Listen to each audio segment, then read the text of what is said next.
Hello everybody, Ben Rogers here, the Raptors Digest, reacting to not necessarily some Toronto Raptors news, but some Toronto Raptors takes, because there's one guy that's been lighting up the Summer League, whether it be a bit on the box score, but mostly in terms of the intangibles, how he's playing, and that's the Toronto Raptors' 4th overall pick, Scottie Barnes. And he's taken everyone by storm, not just Raptors fans. David Thorpe came out and said that after the first 4 games of Summer League, he's basically stated that if you redrafted the draft right now, Ryker, I cannot tell you that there's no way he wouldn't go number 1. So weird double negative, but saying that he should be the number 1. Was that a double? Yeah. Yeah, I could not tell you that no way he wouldn't go number 1. A weird way of putting it, but being the number 1 overall pick in a redraft, that's just one guy's take. But Scottie Barnes, is this a crazy sort of perspective? And just looking at the first few games of Summer League, comparing him to the Cade Cunninghams of the world and all these guys, we'll break down their stats. But what's your initial thoughts on this, Ryker? Well, he wasn't 5th ranked before draft day, but he was 5th ranked on draft day. And now he's impressed so much that he's number 1 ranked after a couple of games. But let me tell you this, because everybody's going to say, well, what are the stats? Because I'm pretty sure that Cade has impressed. Jaylen Green's definitely impressed me, just eye test. Suggs had an awesome first game and then really tapered off the next 2. Mobley, I don't really know. He doesn't look as convincing, dominant, Chris Bosh-esque as we had pegged him to be. But is it a stretch to call Scottie Barnes the surefire number 1 when he's probably not the guy the Pistons wanted? I don't know, but let's look at the stats first, and maybe they'll paint a picture for us, Ben. Yeah, well, we'll take a look at Scottie's stats first. Make sure that's the right one on the screen. But about 16 points per game, 3 assists, 7 rebounds. You can see all that pop up. Not the highest three-point shooting percentage, 27% from the three-point line. But again, he's shooting it with confidence. His defense has been on an absolute another level, and he did have that disappointing performance against the Warriors that is sort of dragging these stats down. I think with Scottie Barnes, it's a mix of just how much improved he looks from his college season, where we've broke it down. Only 10 points per game, coming off the bench, these sorts of things. And then, I got a cough. I got a little bit of a cough going. I was trying to hold that in. But considering the development that he's taken just in this short amount of time, as you said, he was shooting up the draft boards prior to the NBA draft, and now seeing this level of development already this early in his career, you're mixing that with pretty solid statistics right now. He's impressed, and we'll compare him to these other guys. But any stats specifically that stands out to you with Scottie Barnes right now? Scoring. It's got to be scoring, because you can have a defender all day long, Tony Allen out there, but scoring is going to get you wins. And that's what convinces people to make your cornerstone, your franchise player, the guy you want to build around. So he's going out there and going 150% more than what he does in his college. I mean, against the best competition, it's extremely impressive. But I don't know Cade's stat line. That's the guy that if he's going to go number 1, that he'd have to look better than, that he'd have to be more confident than, without even seeing it. Scottie Barnes is positionless. What he's displayed with his handles surpasses what you and I thought he was going to be able to do this early on. His defense is there. His defense is as good as we had thought it would be, maybe even better, and his scoring is blowing us away. So he is truly positionless. And yeah, he's jumping off the page to me. But what is Cade's stat line, Ben? Yeah, we'll break out Cade's right now, making sure that's Mobley. There's Cade right there. I'm pulling up the stats. I'm moving away from the camera. My chair isn't moving. It's a wild production podcast here. But about 19 points per game, only 2 assists, 5 rebounds. Similarly, getting those rebounding stats the same way Scottie Barnes is. But I guess the really thing that's jumping off the page at about, Ryker, 8.67 3-point attempts per game, Ryker. Can you guess what he's shooting from the 3-point line? What percentage? I'm guessing low 30s. Low 30s? Well, you would be way off, because he's shooting about 50% from the 3-point line, which is immaculate. That's pretty ridiculous right there. What? Obviously, maybe the arguments you could say by looking at Cade in game is he's a bit smaller. He doesn't look like that 6'9" guy that was sort of touted during the draft. People have been saying it was fake news, the draft listings and all that, but It's tough. That's the one. We're bringing up him first. You brought him up earlier. I was hoping to transition to him later, compare him to the other guys first. But that level of shooting from Cade Cunningham paired with everything else in his game, you still got to rock with Cade number one.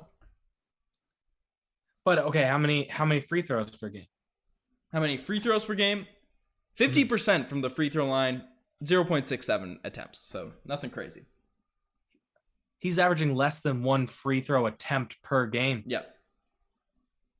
All right. I was going to make the argument if he's getting all of his points from 3-pointers and free throws, then maybe that's not the guy you build around, because that's pretty limited in how he's scoring out there on the court. But if Those he's are the getting two 12 most per efficient game spots though in the game. That's James no. Harden right 3 there. points the least efficient spot in the game. Numbers, analytics. Three's worth more than two, Riker. Oh, okay. Not efficient, like in efficiency and converting 3-pointers, Points but per efficiency shot. towards. Yeah. Okay. Yeah. I don't know if I guess I'm still sold, because there's a reason this guy went number one overall, but you're right. His defense isn't there. His length isn't there.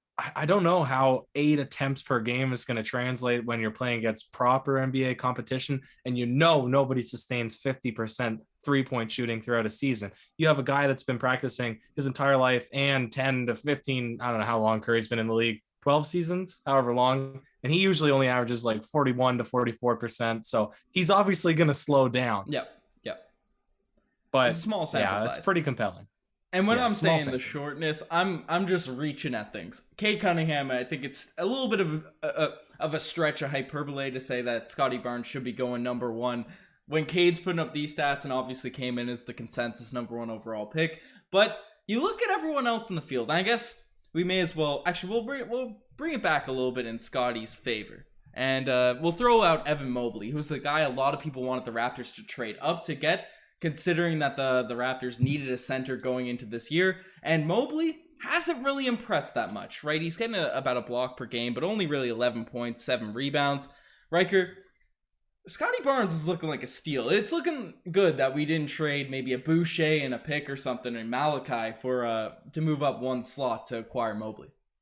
And on a redraft, if you were Cleveland that just paid Jared Allen $120 million, why would you not go with a guy who can play the 4 and score and assist and handle the ball? That's looking like a really dumb pick for Cleveland if Scottie Barnes ends up being what everybody's saying now, a more athletic and better scoring Draymond Green, because you already just signed to a super big contract in Jared Allen. This would be a way better fit for Cleveland. So he's definitely moving up at least one slot in a redraft. Yeah, and we'll compare him to, that's Cade again, Jalen Suggs, the guy that people were mad that the Raptors didn't draft. He had a big first game, and then Scottie followed it up with a poor Warriors game, and then people were all in the chat saying we should have drafted Suggs. Don't trust Masai. He's not all that, but Suggs has really tapered off a little bit. Only 15 points per game. Only a couple assists as well. Shooting about 35% from the 3-point line. So all these guys are shooting more efficiently from the 3-point line than Scottie Barnes. And obviously these are way too early reactions to the redraft. I want to say this first, but we're just breaking it down as the moment happens. But Jalen Suggs, all in all, just hasn't looked as good as Scottie in my opinion. That's true. And he's shorter. He can't get his shot the same way. He's not going to impact defensively the same way. Now, you could say Ryker, he had a game-saving block in his first Summer League debut, but I'm going 10 times out of 10 with Scottie Barnes, who is providing scoring in the exact same way that Jalen Suggs is, but can have more of a presence on the interior. He's showing that Kawhi fadeaway, that Kawhi mid-range game, and he is just obviously a much more disruptive defensive guy who can play many more positions than Suggs can. I'm in love with our pick. I don't think Jalen Suggs moves if there's a redraft. Yeah, no, without a doubt, especially just after this stretch of Summer League. And then we have the guy that you brought up, Riker, Jaylen Green, who has pretty shown out with the scoring ability, his scoring prowess there for the Rockets, averaging 20 points per game here in Summer League, shooting himself about 52% from the 3-point line at six 3-point attempts. Two of them are shooting 50%. It's small sample size. It's a small sample size. We knew these guys could shoot, but I don't know. Jaylen Green, the one-sided thing where Cade is obviously he was maybe overestimated in terms of height and all that coming in. He's a little bit of a bigger sort of true point guard where Jaylen Green is a certified bucket, but he's showing he can be a certified bucket in this summer league as well. To me, Jaylen Green was the best player in this draft. That's who I wanted to slip down for the Raptors, and he's proving why. And I think he's a tremendous fit for the Rockets because you kind of have a point guard in, what's his name? Junior. Kevin Porter Jr. And you also have John Kevin Wall Porter Jr. You still have John Wall in that squad. See what happens with him. And you have Christian Wood, who's legit. And Ben and I are still bitter about not picking up Christian Wood on an extremely reasonable contract. The Raptors would be in a much different position right now, probably not with Scottie Barnes. So maybe that's for the better. But yeah. Jaylen Green is an amazing player. I think he's going to be a true scorer in this league, but different, much different than Scottie Barnes because he's you know what, he's a Lou Williams type guy. He's a scorer, true and true. Yeah, without a doubt. And you know, we're breaking it down because obviously this might have been an exaggeration by David Thorpe. I wanted to sort of end with Cade and Jaylen Green, amp up the height to start up the podcast, but. You know, we got to be realistic, right? I think if the redraft happened now, I could really see Scottie Barnes maybe falling into 3. Maybe people still understand that Mobley could be that guy. And, you know, but Scottie Barnes has shown so much potential. His defense, his length, and then the improved shooting ability. He's shooting about 3 a game himself, even though the percentages aren't the greatest right now. But the confidence is there. He's shooting it in the middies. I don't know. I'm sold on Scottie Barnes, but... That's the only argument you make, but if you're just looking at a redraft, you're looking at their full bodies of work. 4 games of Summer League, you can't overreact that too much to that, so I think... But yeah. Let's give one more argument for why Scottie Barnes could be drafted number 1 overall is look at Giannis, look at LeBron James, right? Look at Kawhi Leonard. Those are usually 3 of the top 5 guys. Anthony Davis, usually like 3 or 4 of the top 5 guys in the NBA, all among the best two-way players in the NBA and all above 6'8", 6'9", right? If K doesn't develop as much on the defensive end, and I don't think Jaylen Green even has that potential to be as great of a two-way player, then you probably would, you know, you'd have to make this decision after many years of seeing how these guys' careers play out.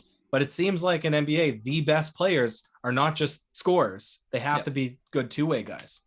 Yeah, no, for sure. But still, with all of that said, Jaylen Green's scoring ability is still at a level where you have that whole body work. If it's a redraft, even though you and I are sold on Scottie Barnes long-term being the best player in this draft, looking at the sort of statistics just from Summer League, I know people are infatuated with the intangibles of Scottie Barnes, even non-Raptors fans. I still think Cade would go number 1, Jaylen Green number 2, and then maybe Scottie Barnes creeps his way into number 3. I think certainly all the doubters about Scottie Barnes going number 4, they're silenced already. It'll probably take a couple years for him to silence everyone else, but we're high on Scottie Barnes. Let us know what you guys think. Maybe Delano Banton would go number 1 in a redraft. That could be a take there. But we're whiling off on the end of this podcast. You guys are the best to make it this far. Check out the Instagram, the TikTok, all that cool stuff. Riker, do you have any last words before we sign it off and I let out a big cough? We got the number 1 pick, man. We stole the number 1 pick. Cheers.